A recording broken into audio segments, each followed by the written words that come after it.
호황소와 도깨비, 글 이상, 그림 한병호.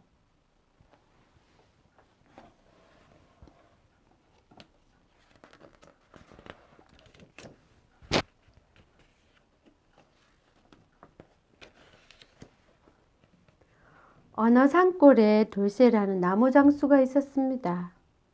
돌쇠는 부모도 친척도 없이 혼자 살았습니다. 보통 땐 빈둥빈둥 놀고 지내다가 먹을 것이 떨어지면 그때서야 나무를 해서 팔러 나갔습니다. 돌쇠에게는 무척 아끼는 황소 한 마리 있었습니다.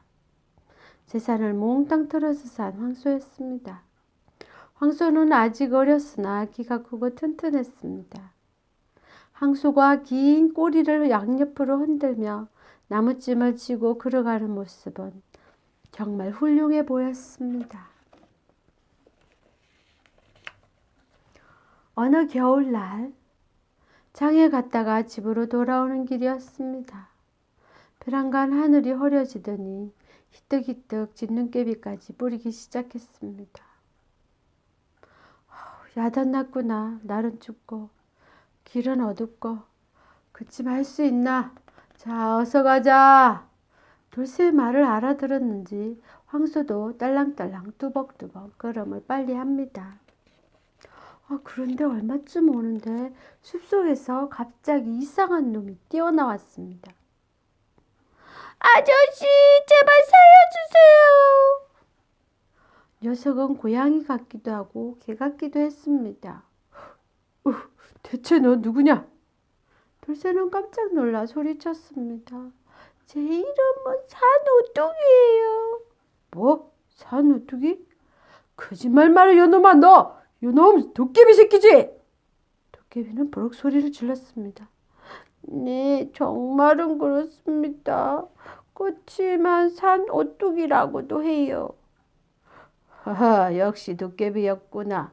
근데 살려달라니 그게 무슨 소리냐? 새끼 도깨비의 이야기는 이러이러했습니다. 일주일 전 새끼 도깨비는 다른 도깨비들과 함께 동네로 놀러 왔더래요. 하루 종일 재미있게 놀았습니다. 그런데 집으로 돌아가려 할 때 그만 동네에 사냥개한테 붙들려 꼬리를 물리고 말았습니다. 그뿐 아니라 동무들과 헤어져 숲속에 숨어 있었던 것입니다. 도깨비에게 꼬리는 아주 소중한 것입니다. 꼬리가 없으면 재주를 부릴 수도, 집에 갈 수도 없습니다. 날씨까지 추워 상처난 꼬리가 쑤시고 아팠습니다. 그래서 꼼짝 못하고 숲속에 있다가 마침 돌쇠가 지나가는 것을 보고 살려달라고 뛰어나온 것입니다. 제발 살려주세요. 오늘은 평생 잊지 않겠습니다. 새끼 도깨비는 두 손 모아 빌었습니다. 그러고 보니 정말 꼬리의 상처가 아직도 아물지 않았고 몸은 바짝 말라 있었습니다. 아무리 도깨비 새끼지만 측은한 생각이 들었습니다. 그래, 대체 어떻게 해달란 말이냐? 꼭 2달 동안만 이 황소 뱃속에 들어가 살 수 있게 해주십시오. 2달이 지나면 날도 따뜻해지고 상처도 나을 거예요. 절대로 거짓말이 아닙니다. 대신 황소의 힘을 지금보다 10배나 더 세게 해드리겠습니다. 돌쇠는 기가 막혔습니다. 소중한 황소 뱃속에다 도깨비를 넣으라니. 하지만 그즈라면 새끼 도깨비는 분명 얼어 죽거나 굶어 죽고 말 것입니다. 또 소를 지금보다 10배나 힘세게 해준다니 해로운 일은 아닌 듯 했습니다. 생각대 못해 돌쇠는 소의 등을 두드리며 어떻게 하면 좋겠니? 하고 물었습니다. 소는 말귀를 알아들었는지 고개를 끄덕끄덕 하였습니다. 그래, 좋다. 꼭 2달 동안만이다. 새끼 도깨비는 좋아 펄펄 뛰면서 고맙다고 하더니 깡충 뛰어 황소 뱃속으로 들어갔습니다. 그랬더니 참 놀라운 일이 일어났습니다. 정말로 황소의 힘이 10배나 세진 것입니다. 그전에는 하루 종일 걸리던 장터를 나무를 가득 쥐고도 하루에 3번씩이나 왕래했습니다. 와, 참 신기하다. 돌쇠는 하늘에라도 오른 듯이 기뻤습니다. 그리고 전보다 훨씬 더 소를 소중히 여겼습니다. 마을 사람들은 그런 황소를 보고 놀라 눈이 희둥그레졌습니다. 어떤 사람은 황소의 힘이 어떻게 세졌는지 가르쳐 달라고 하고, 어떤 사람은 돈을 얼마든지 줄 테니 팔라고까지 했습니다. 돌쇠는 신이 나서 소를 몰았습니다. 딸랑딸랑 이려 이려. 힘센 황소를 데리고 다니는 재미에 열심히 나무를 팔려 다녔습니다.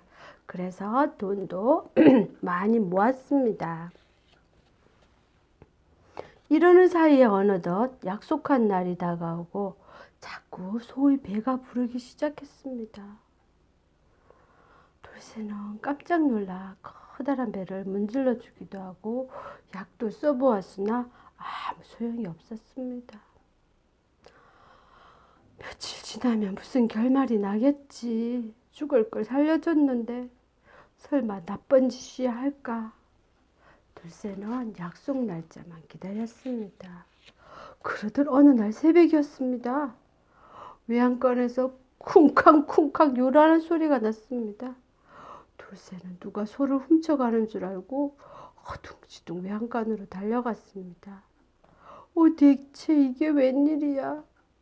황소가 이를 악물고 괴로워 못 견디겠다는 표정으로 날뛰고 있었습니다. 돌쇠는 황소 고삐를 붙잡고 늘어졌습니다. 황소는 좀처럼 진정을 못하고 괴로워했습니다. 돌쇠 아저씨! 돌쇠 아저씨! 돌쇠는 자기를 부르는 소리를 들었습니다. 정신이 번쩍 나서 주위를 둘러보았으나 아무도 보이지 않았습니다. 어디선가 또 돌쇠를 부르는 소리가 들려왔습니다. 그 소리는 황소 입속에서 나는 것 같았습니다. 돌쇠 아저씨, 저예요. 저를 모르세요. 너 도깨비 새끼로구나. 아니 왜 여태고 속에 있니? 얼른 나오지 않고. 그랬더니 새끼 도깨비가 말했습니다. 큰일 났어요. 매일 누워서 아저씨가 주시는 음식을 맛있게 먹었더니 살이 너무 많이 쪘나 봐요. 소모가지가 좁아서 도저히 빠져나갈 수가 없어요. 그럼 어떡하면 좋단 말이냐. 돌쇠는 황소가 불쌍해서 그만 눈물이 글썽글썽해졌습니다. 좋을 수가 있습니다. 소가 하품을 하게 해주세요. 입을 딱 벌리고 하품을 할 때 제가 얼른 밖으로 나갈게요. 그렇지 않으면 평생 이 속에서 살거나 소 뱃가죽을 뚫고 나가는 수밖에 없습니다. 제가 밖으로 나가기만 하면 이 소의 힘을 100배 더 세게 해드리겠습니다. 그래, 내가 하품을 하게 할 테니 기다려라. 대답은 했으나 어떻게 해야 소가 하품을 하는지 돌쇠는 도무지 알 수가 없었습니다. 그래서 옆구리도 찔러보고 콧구멍에다 막대기도 꽂아보고 간지러도 보고 콧등을 쓰다듬어도 보고, 그러나 소는 한두 번 재채기만 했습니다.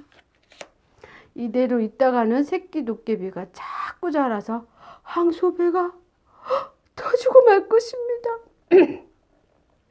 생각도 못해 돌쇠는 동네로 뛰어내려갔습니다. 어떻게 하면 소가 하품을 하는지 제발 좀 가르쳐 주십시오. 돌쇠는 만나는 사람마다 붙잡고 물었습니다. 그러나 아무도 아는 사람이 없었습니다. 동네에서 제일 나이 많고 뭐든지 잘 안다는 노인조차 아무런 대답을 못했습니다.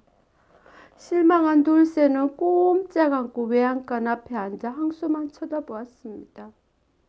공연히 그놈에게 속아서 항소 뱃속을 빌려주었고 하고 후회했습니다. 항소도 자기의 신세를 깨달았는지 슬픈 표정으로 돌쇠를 보고 있었습니다. 그러다가 피곤하고 졸렸던지 돌쇠가 하품을 하였습니다. 그때입니다.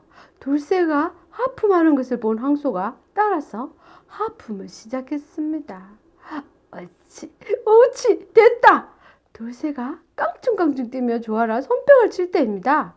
벌어진 항소 입으로 통통이 살찐 새끼 도깨비가 깡충 뛰어나왔습니다. 돌쇠 아저씨, 그동안 참 고마웠습니다. 은혜는 절대 잊지 못할 거예요. 그래서 그 보답으로 아저씨 소를 지금보다 100배 더 힘세게 해드릴게요.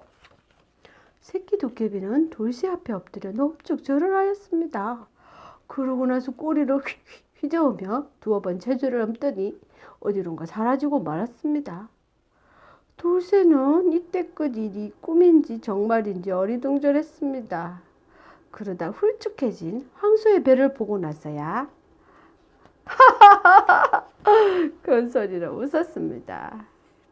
돌쇠는 100배나 힘이 세진 소를 몰며 도깨비 아니라 귀신이라도 불쌍하거든 살려줘야 해 하고 중얼거리며 콧노래를 불렀습니다.